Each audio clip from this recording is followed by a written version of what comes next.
வணக்கம் தோழர்களே. அஸ்ஸலாமு அலைக்கும் வரஹ்மத்துல்லாஹி வபரகாத்துஹு. கடந்த பகுதிகளில் எனக்குள் ஏற்பட்டு கொண்டிருக்கிற மாற்றங்களை பற்றியும் மௌலூதுகளை பற்றியும் அதன் மேலே இருக்கிற வாத பிரதிவாதங்களையும் கண்மணி நாயகம் அவர்களுடைய மகத்துவமிக்க பிறப்பை ஒட்டிய செய்திகளையும் நிகழ்வுகளையும் பேசி கொண்டிருந்தோம். தொடர்ந்து அதை பார்ப்பதற்கு முன் தோழர்களுக்கு முக்கியமான அன்பான வேண்டுகோள், இந்த பகுதியை சற்று கூடுதல் கவனத்தோட பார்க்கணும்னு கேட்டுக்கிறேன். காரணம், மிக மிக குழப்பமான வரலாற்று செய்திகளை முடிந்த வரையில எளிமைப்படுத்தி சொல்ல முயற்சி பண்ணியிருக்கிறேன். புரிதலுக்காக கடந்த பகுதியுடைய இறுதியிலிருந்து மறுபடியும் துவங்குவோம். ஆனா இந்த விஷயம் யூதர்களுக்கு தெரியுமான்னு தெரியல. இவனுக்கு விடுற முன்னறிவிப்பு கதையெல்லாம் ஒரு ஓரமா இருக்கட்டும், நமக்கு வேற சில விஷயங்கள் இருக்கு, அதை கவனிப்போம். கொஞ்சம் திங்க் பண்ணி பாருங்க. அப்துல் முத்தலிப் செய்த சத்தியம் என்னன்னா, தனக்கு 10 மகன்கள் பிறந்து அவர்கள் அனைவரும் தனக்கு உதவும் வயதை அடைந்த பின்னர் அதில் ஒரு மகனை தேர்ந்தெடுத்து பலி கொடுக்கணும். இது ஒரு செய்தி. இன்னொரு செய்தி, அப்துல்லா ஆமினாவை திருமணம் செய்ததும் அப்துல் முத்தலிப் ஹாலா பின் திருமணம் செய்ததும் ஒரே நேரத்துல தான். முகமது அவர்களை ஆமினாவுடைய வயிற்றுல கருவா விதைச்சு விட்டுட்டு சில நாட்கள்ல வியாபார விஷயமா சிரியா போன அப்துல்லா திரும்பி வர்ற வழியில நோய்வாய்ப்பட்டு 570 மதீனால இறந்து போயிடுறாரு. இது மார்க்க அறிஞர்கள் எல்லோருமே ஏற்றுக்கொள்ளும் கருத்து. அப்போ ஆமினா அம்மையார் நிறை மாத கர்ப்பிணியா இருந்துட்டு இருந்தாங்க. அப்புறம் முகமது அவர்களை பெற்றெடுக்கிறாங்க. அப்படி முகமது அவர்கள் பிறக்கும் போது அவருடைய தந்தையார் அப்துல்லா உயிரோட இல்லை. இந்த 2 செய்திக்கும் இடையில நிறைய குழப்பமான முரண்பாடான செய்திகள் இருக்கு. ஏதோ பெருசா திட்டம் போடுறான்னு நினைக்கிறேன். என்ன சொல்றான்னு முழுசும் கேட்போம். என்ன தம்பி உடுப்புக்கிற, நான் சொல்றதை கவனியே, அப்புறம் பதில் சொல்லலாம். அப்துல் முத்தலிப் ஹுபல் அல்லது அல்லாவுக்கு செய்த சத்தியத்தில் இருக்கிற முக்கியமான நிபந்தனை என்ன? தனக்கு 10 மகன்கள் பிறந்தா அதுல ஒரு மகனை பலி கொடுக்கணும், இவ்வளவுதான் நிபந்தனை. அப்படி இல்லை. தனக்கு 10 மகன்கள் பிறந்து வளர்ந்து அவங்க அத்தனை பேருமே தனக்கு உதவுற வயது, அதாவது அப்துல் முத்தலிப்புக்கு உதவுற வயது அடைஞ்சதுக்கு அப்புறம் அதுல ஒரு மகனை பலி கொடுக்கணும். அதாவது 10 மகன்களும் முழுமையா அவர் கண் முன்னே இருக்க அதில் ஒருவரை பலி கொடுக்கணும். இதுதான் நிபந்தனை. ஆமா, இப்படியும் சொல்லலாம். நீ என்ன லூசா? 2 ஸ்டேட்மெண்ட்டும் எப்படி ஒன்றாகும்? சரி, நான் வேற ஒரு கேள்வி கேட்கிறேன். இது நம்ம பேசிட்டு இருக்கிற விஷயத்துக்கு கொஞ்சம் தூரத்து சொந்தம், அதனால கேட்கிறேன். அப்துல் முத்தலிப் உருவாக்கின ஜம்ஜம் தண்ணியோட கனெக்ட் ஆகிறதுனால இதை கேட்கிறேன். விரும்பினா பதில் சொல்லலாம், இல்லைன்னா ஸ்கிப் பண்ணிடலாம். சாய்ஸ் உன்னோடது. இப்ராஹிம் இஸ்மாயில் தியாக கதை சொல்லும் போது நரபலி கொடுக்கிற முறைய வழக்கத்தை இஸ்லாம் அன்னைக்கே ஒழிச்சிச்சு, முற்றிலும் தடை செஞ்சுட்டாங்க, இப்படி தானே சொல்லுவாங்க. ஆமா, உண்மைதான். இஸ்லாம்ல நரபலி தடுக்கப்பட்ட விஷயம்தான். இப்ராஹிம் அவர்களின் ஈமானை சோதிக்கிறதுக்காக மட்டுமே இஸ்மாயில பலியிடுற மாதிரி அல்லாஹ் உத்தரவிட்டான். நாம ஆடு மாடுகளை பலியிடும் போது கூட அவற்றின் ரத்தமோ மாமிசமோ அல்லாஹ்வை சென்றடைவதில்லை, மாறாக இறையச்சமே அல்லாஹ்வை அடையும் அப்படின்னு சொல்லுவாங்க. இறையச்சம் தான் இங்க முக்கியமான விஷயம். அப்படின்னா குர்பானி விலங்குகளை பத்தி சொல்லும் போது அவர் கொம்புடன் இருக்கக்கூடாது, உடல் மூலமா இருக்கக்கூடாது, நல்லா கொளுத்த பிராணியா இருக்கணும், இப்படி 1008 நிபந்தனைகள் இருக்கு. சரி, நம்ம விஷயம் அது இல்ல, ஸ்கிப் பண்ணிடுவோம். அப்படி அல்லாஹ் தடை செஞ்ச, அல்லாவுக்கு கொஞ்சமும் விருப்பம் இல்லாத ஒரு செயலை அப்துல் முத்தலிப் தன்னோட பிரச்சனைக்காக வெளியே நிபந்தனையா முன்வைக்கும் போது அல்லாஹ் என்ன செஞ்சிருக்கணும்? தடுத்திருக்கணுமா வேண்டாமா? நமக்கு தான் அப்துல் முத்தலிப் அல்லாஹ் கிட்ட வேண்டினாரா இல்ல ஹுபல் கிட்ட வேண்டினாரா அப்படின்னு தெளிவா தெரியாது. அவரு சிலை வழிபாடு செய்யக்கூடியவரா கூட இருந்திருக்கலாம். அப்படி இருந்தா கூட வட்டி வாங்குறது இஸ்லாம்ல தடுக்கப்பட்டதுதான். முஸ்லீம்களும் வட்டி வாங்குறவங்க இருக்கிறாங்க. அதுக்காக அல்லாஹ் அவங்க கிட்ட ஒவ்வொருத்தரையும் போய் கையை பிடிச்சி இழுத்து தடுக்கணும்னு சொல்றியா? நரபலியும் வட்டியும் உண்டா? சரி, பரவாயில்ல, விடுவோம். அப்படி அல்லாவுக்கு விருப்பமே இல்லாத செயலை ஒரு ஆளு நிபந்தனையை முன்வைக்கிறான். அந்த ஆளுக்கு அல்லாஹ் தொடர்ந்து அற்புதங்களை அப்படியே காமிச்சிட்டே இருக்கிறான். ஆயிரக்கணக்கான வருஷங்கள் யாருக்குமே என்ன எங்க இருக்குது என்னன்னு ஒண்ணுமே தெரியாத ஒரு தண்ணியை பத்தி சொல்லி வாட்டர் கேன் பிசினஸ் வச்சு கொடுக்குறான். அப்படின்னா அல்லாவோட கருணையே கருணைதான். ஜம்ஜம் தண்ணி இருக்கிற இடத்த கனவுல காமிச்சு கொடுக்குற ஒரு இறைவனுக்கு அடைய பைத்தியக்காரா, நரபலி எனக்கு பிடிக்காது, அது தவறான வேண்டுதல் அப்படின்னு சொல்றதுக்கு எவ்வளவு நேரம் வேணும்? நீங்க அப்துல் முத்தலீஃப சிலை வழிபாடு செய்யறவரா இருந்திருக்கலாம் அப்படின்னு சொன்னாங்க. ஆனா ஷியாக்கள் தெளிவா சொல்றாங்க, அவர் ஹனீஃப் அப்படிங்கிறாங்க, அதாவது ஓரிரை வழிபாடு செய்யறவரு அப்படின்னு சொல்றாங்க. ஆனா அப்படி ஒரு ஆள் நரபலி கொடுக்க வேண்டுதல் செய்யணுமா? இப்படி தெளிவில்லாத ஒரு நபரு ஜம்ஜம் தண்ணியை பத்தி சொன்ன விஷயங்கள் ஏன் பொய்யா இருக்கக்கூடாது? அவருடைய கடவுள் நம்பிக்கை வழிபாட்டு முறை எல்லாம் இஸ்லாமுக்கு எதிராக இருக்கும்போது அல்லாஹ் எதுக்காக அப்துல் முத்தலீஃபுடைய ஜிப்பாவை பிடிச்சி தொங்கிட்டு இருக்கணும்? யாருக்கு என்ன செய்தி சொல்றது அப்படிங்கிறது அல்லாஹ்வுடைய விருப்பம். அது நம்ம ஒண்ணும் பண்ண முடியாது. அப்படியே அப்துல் முத்தலீப் சொன்னது பொய்யா இருந்தா கூட அல்லாஹ் குர்ஆன்ல அது மறுத்திருப்பான்ல. அது இருக்கட்டும், நீ சொல்ல இந்த விஷயத்த முதல்ல சொல்லு. குர்ஆனே முகமது தன்னுடைய மனம் போன போக்குல சொன்னதுதான். சரி டென்ஷன் ஆகாத. 10 மகன்கள் பிறந்து அவர்கள் உதவும் வயதை அடைந்த பின்னர் அதில் ஒரு மகனை பலி கொடுக்கணும். இதுதான் முக்கிய நிபந்தனை இல்லையா? அதில் சொல்லக்கூடிய அளவுகள் பார்த்தீங்கன்னா உதவும் வயது அப்படிங்கன்னு ஒண்ணு இருக்குது. இதுக்கு ஏதாவது வரையறை இருக்கா? அப்படி வரையறை எதுவும் இல்லை. நம்ம சொல்றதை புரிஞ்சு செயல்படக்கூடிய வயசு அப்படின்னு வச்சுக்கலாம். அது எனக்கும் தெரியும். ஏன்னா இங்க சொல்லக்கூடிய அளவுகள் உதவும் வயது அப்படிங்கிறது ஒவ்வொருத்தருடைய பார்வையிலையும் மாறுபடும். பருவ வயது எதுங்கிற குழப்பமே இன்னும் இஸ்லாம்ல தெரியும். சிலதுல உங்ககிட்ட உதவும் வயது எது அப்படின்னு கேட்டா இன்னும் ஒரு 1500 வருஷங்களுக்கு விவாதம் பண்ணிட்டு இருப்பீங்க. ஆனா ஒரு மனதான் ஒரு முடிவு வராதுங்கிறது வேற விஷயம். முகமது அவர்களுடைய வரலாற்றை கூறும் புத்தகங்கள் எல்லாமே ஒரு மனசா சொல்றது என்னன்னா, அப்துல் முத்தலிப் தன்னுடைய 10 மகன்களை கூப்பிட்டு ஹுபல் கிட்ட அல்லது அல்லாஹ் கிட்ட அவர் செய்து கொடுத்த சத்தியம் வாக்குறுதி இதை பத்தி விளக்கி அவருடைய மகன்களுடைய முழு ஒப்புதலை வாங்கினதுக்கு அப்புறம் தான் நரபலி கொடுக்கிற அந்த முயற்சியை முன்னெடுக்கிறாரு. ரெஃபரன்ஸ்களை ஸ்கிரீன்ல பாத்துக்கோங்க. இந்த பகுதியில தான் முரண்பாடுகளோட மொத்தமா ஆர்வமாகுது. இதுல இருக்கிற பெரும் குழப்பத்தை ஆலிம்கள் அன்னைக்கு தெரியாம இல்ல. சிலர் என்ன பண்ணிருக்காங்கன்னா வழக்கம் போல அவங்களுடைய சொந்த கருத்துக்களை எல்லாம் உருட்டி விட்டு சரியான முயற்சி பண்ணிருக்காங்க. இதை பத்தி இறுதியில் விவாதிப்போம். சரி, அடுத்த கேள்வி என்னன்னா, அப்துல் முத்தலிப் அவர்களுடைய 10 மகன்களுடைய பேர் தெரியுமா? அப்துல் முத்தலீஃபுக்கு 10 மகன்கள் இருந்ததா வரலாறு சொல்லுது. நபி ஸல்லல்லாஹு அலைஹி வஸல்லம் அவர்களுடைய வரலாறு சொல்லக்கூடிய எல்லா புத்தகத்திலையும் நீ சொன்ன செய்தி இருக்குது, மறுக்கல. தன்னுடைய மகன்கள் அத்தனை பேர்த்துக்கிட்டையும் செய்து கொடுத்த சத்தியத்தை பத்தி சொல்லி சம்மதம் வாங்கி அதுக்கப்புறம் தான் அந்த பலி கொடுக்கிற நிகழ்ச்சியை ஆரம்பிச்சாரு. இதை நான் மறுக்கல. அவருக்கு இருந்த 10 மகன்கள். ஹாரித் அவர் முதல் மகன். அப்துல் உஸா அதான் அபுலஹப், அபு தாலிப், அல் சுபைர், அப்துல்லா, ஹம்சா, குத்தம், ஹாஜில், அப்பாஸ், திரார். இது இல்லாம 6 பெண் குழந்தைகளும் இருந்திருக்கிறாங்க. பெண் குழந்தைகளை விட்டுருவோம், அவங்க நம்மளுடைய இந்த டிஸ்கஷனுக்கு தேவைப்படல. சரி, மகன்கள்ல கடைசி மகன் யார்? கடைசி மகன் அப்பாஸ் இப்னு அப்துல் முத்தலிப் தான். இல்ல அவரு CA 566 பிறந்தவர். CA 566 பிறந்ததுனால அப்பாஸ் கடைசி மகனா இருக்க முடியாதா? நீ வேணா கூகுள் பண்ணி பாரு, அப்பாஸ் தான் வரும். கூகுள்ல அப்படித்தான் வரும்.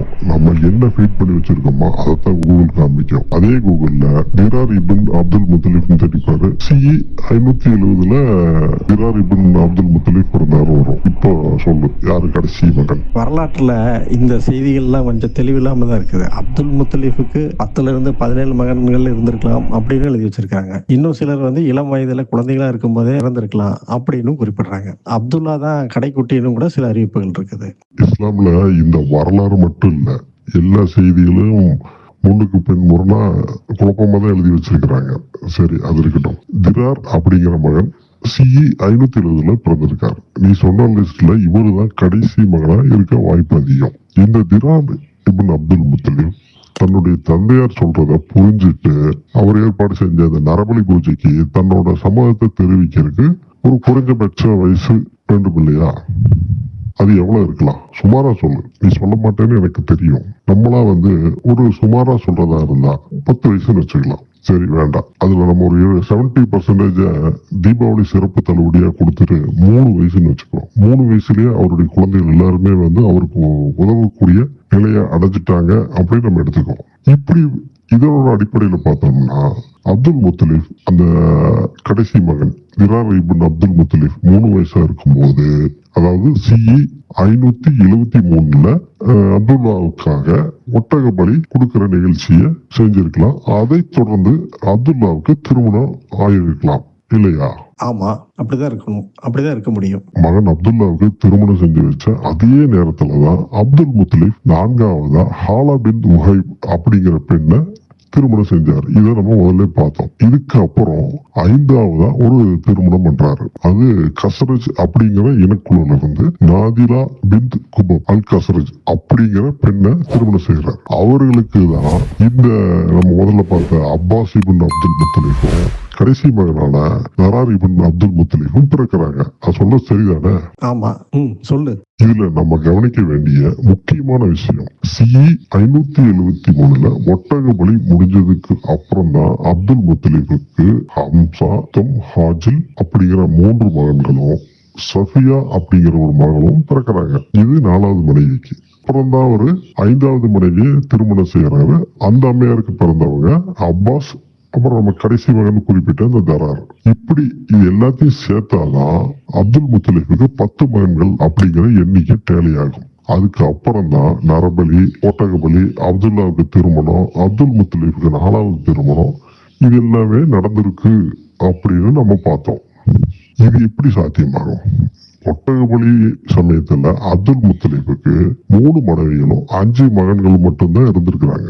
ஏன்னா அதுக்கு அப்புறம் தான் அவர் 4வது மனைவி 5வது மனைவிகளும் பண்றாரு. இப்படி 4வது மனைவியும் 5வது மனைவியும் இல்லாத போது இவர்களுக்கு 10 மகன்கள் எங்கிருந்து வந்தாங்க? அப்துல் முத்தலிஃப் தன்னுடைய நரபலி வேண்டுதலை நிறைவேற்றறதுக்கு முன்னாடி 10 மகன்களையும் கூப்பிட்டு அவங்க கிட்ட சம்மதம் கேட்கிறாரு. அப்போ மகன்கள் என்ன சொல்றாங்கன்னா, உங்க விருப்பம் போல நீங்க செய்யுங்க அப்படின்னு அந்த பசங்க சம்மதம் கொடுத்ததுக்கு அப்புறம் தான் அவரு நரபலியை முன்னெடுக்கிறாரு. இப்படின்னு எழுதி வச்சிருக்காங்க. அப்துல் முத்தலிஃபுக்கு ஆலா பின்த் உஹைப் அப்புறம் நாதிலா இந்த 2 மனைவியர்களுக்கும் திருமணத்துக்கு முன்னும் திருமணத்துக்கு பின்னும் 5 மகன்கள் பிறந்திருக்கிறாங்க. இது எப்படி முடியும்? இதுல எல்லாம் விட பெரிய வேடிக்கை என்னன்னா, CE 520 அப்துல்லா இறந்துட்டாரு. இது பெரிய குழப்பமே அல்ல. இதுல பெரும் அற்புதத்தை எல்லாம் மறைச்சு வச்சிருக்கிறேன். அதை சொல்றேன், கேளுங்க, நீங்களே ஆச்சரியப்படுவீங்க. டைம் டிராவல் இருந்தா மட்டும்தான் இது சாத்தியமாகும். முந்தைய காலத்துக்கு, அதாவது அப்துல் முத்தலிஃப் முந்தின காலத்துக்கு டிராவல் செஞ்சு நாதிலா, ஹாலா அப்படிங்கிற 2 பெண்களையும் திருமணம் செஞ்சு அவங்களுக்கு இந்த 5 குழந்தைகள் ஹம்சா, குத்தம், ஹாஜில், அப்பாஸ், தரார் அப்படிங்கிற 5 மகன்களை பெற்று வளர்த்ததுக்கு அப்புறம் நிகழ்காலத்துக்கு வந்துடுறாரு. அப்ப 10 மகன்கள் கணக்காயிருச்சா? மாஷா அல்லாஹ், என்ன ஒரு அற்புதம் பாருங்க. அந்த காலத்திலேயே கிறிஸ்டோபர் நோலன் படத்துல வர டைம் டிராவல் இருந்திருக்குது. யாராங்க சுத்த பைத்தியக்காரனா இருப்பாங்க. அப்படி டைம் டிராவல் செஞ்சு அப்துல் முத்தலிஃப் நிகழ்காலத்துல வந்து ஹாலாவை திருமணம் செய்ய போகும்போது இந்த 5 மகன்கள் அப்புறம் ஒரு மகளும் சேர்ந்து 6 பேர் அங்க இருந்திருக்கும்ல. அப்படி எங்கேயுமே ஒரு அறிவிப்பு கேட்டதோ அல்லது பார்த்ததோ இல்ல. நீ என்னை எப்படி குழப்பினாலும் சரி, என்ன ஆனாலும் சரி, என்னோட ஈமானை நான் விட்டு கொடுக்க மாட்டேன். ஒருவேளை இது டைம் லூப் கான்செப்டா இருந்திருக்கும். வெங்காய லூப் கான்செப்ட். நீ என்ன குழப்பறதுக்காக சொல்ற விஷயங்கள்ல மாபெரும் அதிசயங்கள் மறைஞ்சிருக்கு. கொஞ்சம் சிந்திச்சு பாருங்க. கிறிஸ்டோபர் நோலன் படங்கள்ல வர மாதிரி time loop, grandfather paradox எல்லாமே வந்துருச்சு. அதனாலதான் சொல்றேன், இஸ்லாம் வந்து ஒரு அதிநவீன அறிவியல் மார்க்கம். ரொம்ப அவசரப்படாத. ஒரு வாதத்துக்கு உன்னோட உளறல் படி டைம் லூப் இருந்திருந்தா அதை விட்டு வெளியே வராம இன்னும் அவங்க அந்த லூப்லயே தான் சுத்திட்டு இருக்கணும். இதுல எங்க லூப் இருக்குது? கிராண்ட் ஃபாதர் பாரடாக்ஸா, வெங்காய பாரடாக்ஸ், எதையோ மறைக்கிறதுக்காக ஒண்ணுக்குள்ள இன்னொரு செய்தியை சொருகி குழப்பி எழுதி வச்சிருக்கானுங்க. எதை மறைக்கணும்? அப்படி எங்களுக்கு எந்த தேவையுமே இல்லை. மறைக்கணும்னு நினைச்சிருந்தா இந்த புத்தகங்களையோ இந்த செய்திகளையும் எழுதியிருக்கவே மாட்டாங்க. இந்த புக்கு எல்லாமே அரபிலையும் உருதுலையும் காலங்காலமா மதரசா லைப்ரரியில அப்படியே மறைஞ்சு தூங்கிட்டு இருந்தது. அப்படியே ஒரு சில மதரசா மாணவர்கள் படிச்ச கேள்வி கேட்டா மட்டும் அர்த்தம் தெளிப்பீங்களோ? இது எல்லாமே என்னைக்கு இன்டர்நெட் கிடைக்க ஆரம்பிச்சதோ அன்னைக்கே இஸ்லாம் வந்து ஆட்டங்காட ஆரம்பிச்சிருச்சு. மதரசாக்கள்ல என்ன நடக்குங்கிறது எங்களுக்கும் தெரியும். வாதங்களையும் அல்லது ஆதாரங்களையும் மறுக்கிறதா இருந்தா ஒழுங்கா அதை செய்யணும். சும்மா டைம் டிராவலர், டைம் லூப் அப்படின்னு எதையாவது சொல்லி விட்டுட்டு இருக்க கூடாது. விட்டா டூப்ளிகேட் பர்த் சர்டிபிகேட் வாங்கி வரலாற்றையும் மாத்தி எழுதி வச்சிருப்பீங்க. நீ இப்படி எல்லாம் மிரட்டினா நான் குழம்பி போயிருவேன் நினைச்சியா? என்கிட்ட உறுதியான ஈமான் இருக்கிற வரைக்கும் நான் குழம்பு போறது இல்லை. என் ஈமான் இருக்கிற வரைக்கும் எந்த கவலையும் இல்லை. இது நீ சொல்ற மாதிரி டைம் லூப்போ டைம் டிராவலோ இல்லாம இருக்கலாம். ஆனா பேரலல் யூனிவர்ஸ் அப்படின்னு ஒரு கான்செப்ட் இருக்கு. அது உனக்கு தெரியும். இது புரியாம தான் நம்ம பேசிட்டு இருக்கிறோம். அன்னைக்கு அவங்க இருந்த அந்த இடத்துல மல்டிவர்ஸ் ரியாலிட்டியோடைய போர்ட்டல் ஏதாவது ஓப்பன் ஆகிருக்கணும். புரியலையா உனக்கு? கோஹரன்ஸ்னு ஒரு படம் வந்தது. அப்புறம் போன வருஷம் தமிழ்ல பிளாக்னு ஒரு படம் வந்தது. ஆஸ்கார் வின் பண்ண everything everywhere all at once. இந்த படங்கள்ல பாத்தீங்கன்னா நிறைய டைம் லைன் வரும். ஒவ்வொன்றிலையும் பார்த்தா வெவ்வேறு ஆளுங்க இருப்பாங்க. விதவிதமான சூழ்நிலை, காலம், குணம், செயல்பாடு எல்லாமே மாறி இருக்கும். இவங்க பாத்தீங்கன்னா வெவ்வேறு டைம் லைனுக்கும் மாறுவாங்க இல்லையா? அதே மாதிரிதான் இங்கேயும் நடந்திருக்கணும். வெவ்வேறு டைம் லைன் வெவ்வேறு காலகட்டத்தில் இருந்திருக்கு. அதாவது ஃபார்வேர்டு, பேக்வேர்டு, இப்படி பல டைம் லைனுகளும் ரியாலிட்டிகளும் இருந்திருக்கும். இந்த ரியாலிட்டிகள்ல ஷிஃப்ட் நடந்திருக்குது. கண்மணி நாயகத்துடைய பாட்டனார் அப்துல் முத்தலீப் அவரும் அவருடைய 2 மனைவிகளும் அப்துல்லா உட்பட மகன்களும் வெவ்வேறு ரியாலிட்டிகள் இருந்து ஷிஃப்ட் ஆகி எங்கெங்கயோ மாறி போய் நம்ம விவாதிக்கிற இந்த டைம் லைனுக்கு ஒன்று சேர்ந்திருக்கணும். அதனாலதான் அவங்களுடைய பிறப்பு வரிசையும் நிகழ்வுகளுடைய வரிசையிலையும் வயசுகள்லையும் நமக்கு குழப்பம். இந்த அதிநவீன அறிவியல் கருத்தை நமக்கு தெரிவிக்கிறதுக்காக தான் அல்லாஹ் இந்த குழப்பத்தையே ஏற்படுத்தி இருக்கிறான். மாஷா அல்லாஹ். இதுக்குதான் சொல்றது இஸ்லாம் விஞ்ஞான மார்க்கம் அப்படின்னு. இப்போ இந்த ரியாலிட்டி ஷிஃப்ட்ல யாரெல்லாம் எங்கிருந்து எப்படி மாறினாங்க அப்படிங்கிறது நம்மளால கண்டுபிடிக்க முடியாது. இது அல்லாஹ்வுடைய விருப்பம். இதனுடைய முழு வடிவம் என்னங்கிறது அவனுக்கு மட்டும்தான் தெரியும். மாடர்ன் சயின்ஸ் ரெண்டுமே நடக்கும்னு சொல்லுது. போன உயிரோடவும் இருக்கும், செத்தும் போயிருக்கும்.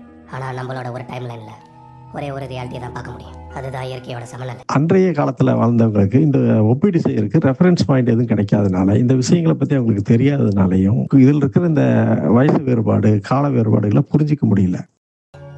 டைம்ங்கிறதே ஒரு இல்யூஷன் தான். கம்பேர் பண்றதுக்கு இன்னொரு டைம் லைன் இல்லைன்னா உனக்கு டைம் மாறுதுன்னு தெரியறதுக்கு வாய்ப்பே இல்லை. நீ எந்த டைம் லைன்ல இருக்கியோ அதுதான் உன்னோட ரியாலிட்டி. அதனாலதான் நமக்கு இது முரண்பாடா தெரியுது. அப்படி முரண்பாடா இருந்தா கூட எதையுமே மறைக்காம உள்ளது உள்ளபடி எழுதி வச்சிருக்கிறாங்க. இருந்த ஹதீஸ் அறிவிப்பாளர்கள் தங்களுக்கு தெரிஞ்சதை மறைக்காம சொல்லியிருக்கிறாங்க. அவங்களாலதான் இஸ்லாம் பத்தின பல உண்மைகள் தெரியுது. ஆனா உங்களை மாதிரி ஆட்கள் முரண்பாடுகளை மறைக்கிறதுக்கு என்னிடத்தையும் போட்டு உருட்டுறீங்க. வேடிக்கைக்கு நீ சொல்ற மாதிரி இந்த விஷயத்துல பேரலல் யூனிவர்ஸ் அல்லது மல்டிவர்ஸ் ரியாலிட்டி இப்படி ஏதாவது இருந்ததுன்னா இன்னொரு அப்துல்லாவும் ஆஃபரா அடகி ஃபாத்திமா பின் சுமூரும் கல்யாணம் பண்ணியிருப்பாங்க. அவங்களுக்கு குழந்தை பிறந்திருக்கும். அவங்களுக்கு ஹம்சா பிறந்திருக்கலாம். அல்லது அப்துல் முத்தலீப் ஆமினாவை திருமணம் செஞ்சிருக்கலாம். அவங்களுக்கு கண்மணி நாயகம் பிறந்திருக்கலாம். அப்துல்லாவை அல்லாவுக்கு இல்ல வேண்டாம் ஹுபலுக்கு பலி கொடுத்து அப்துல்லா ஆமினா திருமணம் நடக்காமலும் போயிருக்கலாம். இதனால கண்மணி நாயகம் பிறக்காம கூட போயிருக்கலாம். இப்படி எல்லாத்துக்கும் அதுல வாய்ப்பு இருக்குல்ல. ஆனா கேட்டா பயங்கர காமெடியா இருக்குது. இந்த இதெல்லாம் பத்தி நமக்கு தெரியாது. நம்ம பொறுத்த வரையில நாம இருக்கிற இந்த ரியாலிட்டி மட்டும்தான் உண்மை. மாஷா அல்லாஹ். இன்னொரு அற்புதம் பாருங்க. 1500 வருஷங்கள் கடந்து வந்ததுனால நமக்கு ரெஃபரன்ஸ் பாயிண்ட்கள் இருக்குது. அதனால கால வேறுபாடும் குழப்பமும் புரியுது. இவங்கிட்ட இருந்து எப்படி தப்பிக்கிறது ஞாபகம் வந்துருச்சு. இன்னொரு விஷயம் இருக்கு, அதை சொல்றேன். இபின் சாத் தபக்காத்துல இபின் ஹிஷாம் சொல்றதா ஒரு விளக்கம் இருக்குது. ரெஃபரன்ஸ் ஸ்கிரீன்ல பாருங்க. அதாவது அப்துல்லா இறந்ததுக்கு பிறகுதான் அம்சா பிறந்திருக்கிறார். அவரது தாயார் ஹாலா பின் உஹைப அப்துல் முத்தலீப் திருமணம் செய்த போது தான் ஆமினாவுக்கும் அப்துல்லாவுக்கும் திருமணம் நடந்தது. அதன் பிறகு 3 மாசத்துல அப்துல்லா இறந்து போயிடுறாரு. அப்துல் முத்தலீப் பலி கொடுக்கும் போது அவருக்கு 10 மகன்கள் இல்லை என்பதை இது காண்பிக்குது. எனவே இந்த செய்திகள் அறிவிப்பாளர்களுடைய இடைச்சொற்கள் அப்படிங்கிறாரு. அதனால அப்துல் முத்தலீஃபுடைய வரலாற்று செய்திகளை பிழை இருக்குது. இப்ன் ஹிஷாம் சொல்ற மாதிரி கூட நடந்திருக்கிறதுக்கு வாய்ப்பு இருக்குது. இதை பத்தி கடைசியில பேசலாம்னு இருந்தேன். நல்ல வேலை நீங்க ஞாபகப்படுத்திட்ட. வழக்கமான அறிவிப்பாளர் வரிசை சரியில்லை, குரானுக்கு முரண்படுது அப்படிங்கிற ஊட்டெல்லாம் ஒண்ணும் இல்லை இதுல. ஆனா இப்ன் ஹிஷாம் சொல்லி இருப்பது அவருடைய தனிப்பட்ட கருத்து. சரி, இதை நம்ம வேற ஒரு விதமா டீல் பண்ணுவோம். நீங்க தான் அப்துல் முத்தலீப் நல்லவர், வாக்கு தவறாதவர், தனக்கு 10 மகன் பிறந்து உதவும் வயதை அடைந்த பிறகுதான் நரபலி கொடுக்க போனாரு. அவருடைய அந்த நரபலி முயற்சி அவருடைய நேர்மையை காமிக்குது அப்படின்னு நீங்க தான் எழுதி வச்சிருக்கிறீங்க. ஆனா நரபலி கொடுக்கறேன்னு டீல் போட்டுட்டு ஒட்டகத்தில் முடிச்சாங்க. 10 மகன்கள் பிறக்கிறதுக்கு முன்னே பலி கொடுக்க போவானா? அப்படி அட்வான்ஸா வாக்குறுதியை ஏன் நிறைவேற்ற போனார் அப்படிங்கிறதுக்கு ஏதாவது விளக்கம் இருக்குதா? ஒரு வெங்காயம் இருக்காது. இதுக்குதான் அப்துல் முத்தலீஃபுக்கு எத்தனை மகன்கள் இருந்தாங்கன்னு ஆரம்பத்திலே கேட்டேன். சிக்கலாகுதுன்னு தெரிஞ்ச உடனே நீ சொல்றத நான் மறுக்கல. பொதுவா பயான்கள்ல இந்த சப்ஜெக்ட் அதிகமா பேச மாட்டாங்க. அப்படியே பேசினாலும் 10 மகன்கள் பிறந்து வந்ததுக்கு அப்புறம் தான் பலி கொடுக்கிற நிகழ்ச்சி நடந்ததுன்னு சொல்லுவாங்க. இந்த மாதிரி சீரியஸான கருத்து பரிமாற்றம் வரும்போதுதான் இந்த மாதிரி விளக்கங்கள் தேவைப்படுது. அண்டர் கிரவுண்ட்ல மறைச்சு வைக்கிறதுக்கு பெரிய ரகசிய ஆயுதமா? நீ குறிப்பிட்ட இதே இப்ன் சாத் தபக்காத்துல இருக்கிற இன்னொரு விஷயம் சொல்றேன். உகது போரில் அம்சா கொல்லப்படும் போது அவருக்கு வயசு 59 அப்படின்னும் முகமது நபி அவர்களை விட 4 வயது பெரியவர் அப்படின்னு குறிப்பிடுது. இதுல ஏதாவது மறுப்பு இருக்கா? இல்ல. உகது போர் CE 625 நிகழ்ந்தது. வல்சி இப்ன் ஹர்ப் அப்படிங்கிறவரால அம்சா கொல்லப்படுறாரு. அப்போ அம்சாவோட வயது 59. சோ இதை வச்சு பார்த்தோம்னா CE 566 ஹம்சா பிறந்திருக்கணும். இன்னும் சில அறிவிப்புகள்ல ஹம்சா CE 568 பிறந்ததா இருக்குது. ஏன் ஹம்சா அவர்கள் வந்து CA 568 பிறந்ததா கூட எடுத்துக்கலாமே. இதுல வித்தியாசம் இருக்கு அப்படிங்கறது நீயே சொல்ற. நான் இன்னொரு கால்குலேஷன் சொல்ற கேளு. உனக்கே நல்லா தெரியும், 4வது திருமணம் முடிச்ச பின்னர் தான் 5வது திருமணம் செய்ய முடியும். ஸ்ட்ரெயிட்டா யாரும் 5வது திருமணம் செய்ய முடியாது. இந்த 4வது திருமணத்துக்கும் 5வது திருமணத்துக்கும் குறைஞ்சபட்ச கால இடைவெளி ஏதாவது இருக்கும்ல. அப்துல் முத்தலிப் 5வது திருமணம் எப்ப நிகழ்ந்தது நமக்கு தெரியல.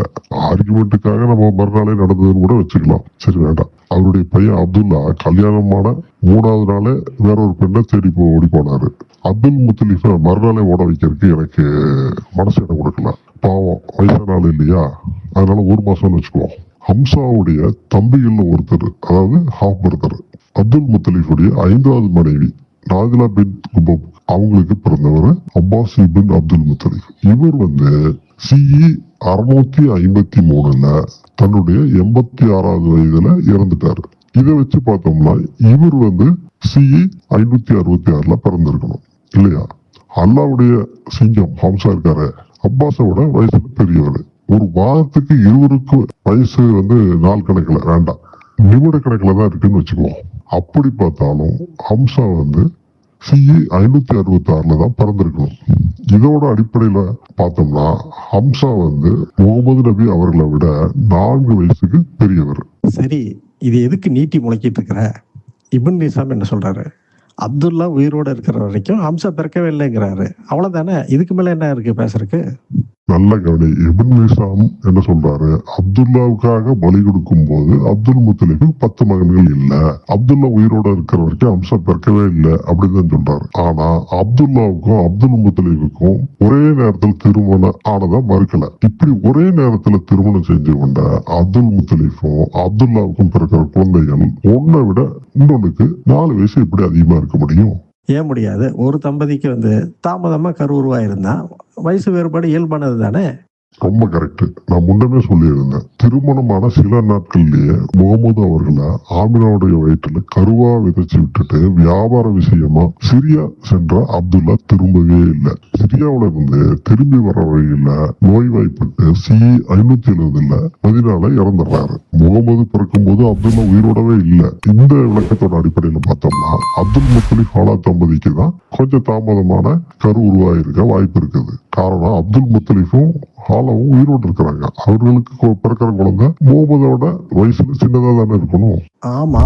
அப்துல் முத்தலிஃப் அப்புறம் ஹாலா பின் ஹுவைப் தம்பதிகளுக்கு பிறந்த அல்லாவின் சிங்கம் ஹம்சா இபின் அப்துல் முத்தலிஃப் முகமது நபி அவர்களை விட 4 வயசுக்கு பெரியவர். இது எப்படி சாத்தியமாகும்? இரு ஒண்ணு, முகமது நபி அவர்களும் ஹம்சா இபின் அப்துல் முத்தலிஃப் அவர்களும் சம வயசு உடையவர்களா இருக்கலாம், அல்லது ஹம்சாவை விட முகமது அவர்கள் வயசுல பெரியவரா இருக்க முடியும். ஆனா ஒரு காலத்திலையும் ஹம்சா வந்து பெரியவரா இருக்கிறதுக்கு வாய்ப்பே இல்லை. ஒருவேளை நம்ம கண்மணி நாயகம் அவர்கள் ஆமினாமே அவருடைய வயிற்றுல 48 மாசங்கள் இருந்திருக்கலாம். அவர் அல்லாவுடைய உயரிய படைப்பு, அகிலத்துக்கே அருளா வந்தவர். அதனால அப்படி இருந்திருக்கும். அல்லாவுக்கு தான் எல்லாம் தெரியும். என்ன உளர்ற? இந்த பைத்தியக்காரத்தனத்துக்கு உன்னோட மல்டிபிள் ரியாலிட்டி கதையே பரவாயில்லன்னு தோணுது. இதுக்கே மண்டையை வச்சுக்க வேண்டாம், இன்னும் சில விஷயங்கள் இருக்கு, அதையும் சொல்லட்டுமா? சனியை சடை பண்ண ஆரம்பிச்சிருச்சு. இந்த பொட்டு வச்சு பூ வச்சு அலங்காரம் பண்ணாம விடாது. போதும், இந்த வயசு கணக்கு கொஞ்சம் நிறுத்துறியா? இதெல்லாம் எங்களுக்கு தேவையே இல்லை. கண்மணி நாயகம் எங்க ஆன்மீக தலைவர், அவரை பத்தி அவதூறு சொல்றத அனுமதிக்க முடியாது. நான் எங்க அவதூறு சொன்னேன்? வரலாற்றுல நீங்க எழுதி வச்சிருக்கிறத தொகுத்து சொல்றேன். ரொம்ப சிக்பானத இன்னும் கொஞ்சம் இருக்கு, அதையும் சொல்றேன், கேட்டுக்க. ஒன்னா பதில் சொல்லு, இல்ல பெரிய தாடி வச்சு யார்ட்டையாவது போய் கேட்டுட்டு வந்தாலும் சொல்லு, போதும். நான் கோவப்படாம என்ன பண்றது? நீ சொல்ற கால்குலேஷனை வச்சு பார்த்தா கண்மணி நாயகத்துடைய தந்தை யார் அப்படின்னு ஒரு கேள்வி வருது. இது அவதூறு இல்லையா? அவதூறு அப்படிங்கிறது ஒருத்தருடைய நற்பெயருக்கு கலங்க வர்ற மாதிரி பொய்யா கற்பனை பண்ணி எதையாவது பரப்புறது. இங்க நான் அப்படியே எதையுமே சொல்லல. நீங்க எழுதி வச்சிருக்கிற புனித புத்தகங்கள்ல இருக்கிற முரண்பாடுகளை எடுத்து சொல்றேன். இப்ப ஜம்ஜம் தண்ணி இன்னைக்கு 5000 ஆண்டுகளுக்கு முன்னே இஸ்மாயில் கால்வெளியில வந்தது, இன்னும் வந்துட்டு இருக்குது அப்படின்னு கொஞ்சம் கூட ஈவிரக்கம் எல்லாம் போய் சொல்றீங்க. நீங்க எழுதி வச்ச வரலாறு இல்லையே அந்த ஜம்ஜம் தண்ணி அப்துல் முத்தலிப் தான் தோண்டி எடுத்தாரு அப்படின்னு இருக்குது. இது மக்களை முட்டாளாக்குற வேலை தானே. பொய் சொல்றது யாரு, நீங்களா இல்ல நானா? ஜம்ஜம் தண்ணி விஷயத்தை நான் மறுக்கல. ஒரு நல்ல நோக்கத்துக்காக தான் உண்மையை வெளிப்படையா சொல்லல. அவ்வளோதான் அது. மதரசாக்கள் என்ன சொல்லுவாங்க தெரியுமா? இது போல ஹதீஸ் வரலாற்று செய்திகள்ல நல்லதும் கெட்டதும் கலந்துருக்கும். நம்ம எல்லாத்தையும் ஆராய்ச்சி பண்ணி கேள்வி கேட்டுட்டு இருக்கக்கூடாது. மறைவான விஷயங்களை எந்த விசாரணைகளும் இல்லாமல் அப்படியே ஏற்றுக்கணும். அதுதான் ஈமான்னு சொல்லுவாங்க. இந்த மாதிரி விஷயங்களை எல்லாம் கேள்விப்படும் போது சைத்தான் கிட்ட இருந்து பாதுகாவல் தேடி அல்லாஹ், ரசூல், இபாதத்து அப்படின்னு சத்தம் இல்லாம இருக்கணும்னு சொல்லுவாங்க. அதுவும் சரிதான். கேள்வி கேட்க ஆரம்பிச்சா எங்க போய் முடியும்னு அவங்களுக்கு நல்லாவே தெரியும். அதுக்கு எங்களை மாதிரி ஆளுகளே உதாரணம். இந்த விஷயங்கள் அல்லாஹ், ஜின்னு, மலக்கு, சொர்க்கம் மாதிரி மறைவான செய்திகள் இல்லை. வரலாற்று புத்தகங்களை நீங்க எழுதி வச்சிருக்கிற செய்திகள், அதில் இருக்கிற முரண்பாடுகள் நமக்கு வேறொரு செய்திகளை சொல்லுது. மோமின்கள் மாதிரி இதை கண்டு காணாம என்னால இருக்க முடியாது. எனக்கு தெரிஞ்சதை ஆதாரங்களோட உங்க முன்னாடி வைக்கிறேன். முடிவை உங்க விருப்பம் போல எடுத்துக்கலாம். என்ன முடிஞ்சதா? இன்னும் ஏதாவது இருக்கா? சரி, ஒரு வைண்ட் அப் மாதிரி தொகுத்து சொல்லிடு. ஒரு மண்ணு வேண்டாம். அஸ்ஸலாமு அலைக்கும். போயிட்டோம் போல. நான் என்னோட கருத்தை சொல்லிடுறேன். ஒரு காலத்திலயும் உங்களால இந்த குழப்பத்தை தீர்க்கவே முடியாது. இவங்க எழுதி வச்சிருக்கிற செய்திகள் அடிப்படையில பார்த்தோம்னா முகமது நபி அவருடைய தந்தை யார் அப்படிங்கிறது விடை தெரியாத கேள்வி. இது என்னுடைய கருத்து இல்ல, இவங்க எழுதி வச்சிருக்க வரலாறு படி இப்படிதான் ஒரு முடிவு எடுக்க முடியும். இப்ப நான் சொல்ற இந்த கருத்தை வேறொரு வகையிலும் உறுதி செய்யலாம். முகமது நபி போதித்த இஸ்லாம் எடுத்துக்குவோம். அவருக்கு பெண்கள் மீது இருந்து வெறுப்பை இதுல நிறைய நம்ம பார்க்க முடியும். அதை நம்ம இங்க முக்கியமான பாயிண்ட் எடுக்கலாம். உடனே நம்ம மூமின் கொஞ்சம் தாயின் காலடியில தான் சொர்க்கம் இருக்குது, எங்கள் கண்மணி சொல்லியிருக்காரு, மனைவி எப்படி நடத்தணும்னு சொல்லியிருக்காரு, அது தெரியுமா இது தெரியுமான்ட்டு வருவாங்க. இவங்க சொல்றதெல்லாம் உண்மையா இருந்தா முகமது நபி அவர்கள் தன்னுடைய தாயார் ஆமினாவை மதித்தோ புகழ்ந்தோ பேசியிருப்பார்ல. பெண்களை பத்தியும் அவங்க சமுதாயத்துல அவங்களுடைய பங்களிப்பு என்ன அப்படிங்கிறதையும் புகழ்ந்து பேசியிருப்பார்ல. இப்படி ஏதாவது இருந்தா, முடிஞ்சா அதை பத்தி செய்தி ஏதாவது இருந்தா கொண்டு வாங்க பார்ப்போம். இவங்கனால முகமது நபியோடைய வயது, அவர் கூட பிறந்தவங்களுடைய வயது, பிறந்த ஆர்டரு, அப்துல்லாவோட மரணம், இப்படி பல முக்கியமான செய்திகளை மறைக்க முடியல. வியாபார விஷயமா பயணம் போன அப்துல்லா திரும்பவே இல்லை. ஆனா ஆவினா சில காலங்கள் கழித்து ஒரு குழந்தைய பெற்றிருக்கிறாங்க. அப்படிங்கிறது தான் நமக்கு இவங்க சொல்லக்கூடிய அந்த புத்தகங்கள் சொல்ற செய்தி. ஈசா நபி கதை இருக்கு இல்லையா, அதுல அந்த மரியமுக்கு இப்படி ஒரு பிறப்புக்கு ஒரு கதை சொன்னாங்கல்ல, அந்த மாதிரி கதையை கட்டி விட்டுருக்கலாம். ஐடியா இல்லாத பசங்க ஒண்ணு இந்த முடிவை ஏற்றுக்கணும், இல்ல முகமது நபி அவர்களுடைய ஒட்டுமொத்த வரலாற்றையும் ஹதீஸ்களையும் புறக்கணிக்கணும். ஒருவேளை குரானியவாதியா ஆனாலும் குழப்பம் தீராது அப்படிங்கிறது இன்னொரு உண்மை. குரான் எங்கிருந்து வந்தது, எப்படி நம்ம கைக்கு வந்தது, இப்படிங்கிற கேள்விகளுக்கு முகமதுடைய வரலாற்றுக்குள்ள போனா மட்டும்தான் முடியும். இப்ப என்ன ஆகுதுன்னா, இருதலை கொள்ளி எறும்பு மாதிரி அங்கேயும் போக முடியாம இங்கேயும் போக முடியாம நடுவுல மட்டும் முழிக்கிறாங்க. இதெல்லாம் ஈஸியா ஜீரணிக்கிறதுக்கு ஒரு வழி இருக்குது. மத புத்தகங்களும் மதவாதிகளும் அளந்து விடுற கதைகளை பொறுத்தவரை ஒரே ஒரு பொய்ய ஒப்புக்கொள்ற வரதான் நமக்கு சிரமம். கடவுள்ங்கிற அந்த பொய்யை நீங்க ஏத்துக்கிட்டா போதும், மற்ற விஷயங்களை ஏத்துக்கிறதுல ஒரு சிரமமும் இருக்காது. உதாரணத்துக்கு அல்லாங்கிற கடவுளை ஏத்துக்கிட்டு முல்லாக்கள் சொல்லக்கூடிய இந்த மாதிரி ஊட்டுகள் கூட நீங்களும் உருண்டு பாருங்க, ஒரு சிரமமும் இருக்காது. இதை விட பெரிய பெரிய ஊட்டுக்களை எல்லாம் உங்களாலே உருட்ட முடியும். உண்மையை சொல்லு, நீ யாருடா நீ எக்ஸ்பிரஸ் திடீர்னு எங்க போயிருந்த, மறுபடியும் குழப்பாம எங்க ஒழுங்க ஓடி போயிரு. நீ இன்னும் போகலையா? எனக்குள்ள வந்த இது என்னன்னு எனக்கே புரியல. ஈமானா இருக்கும்னு நினைச்சிட்டு இருந்தேன், இது இப்லீஸா இருக்கும் போட்டு யாரெல்லாம் காப்பாத்து.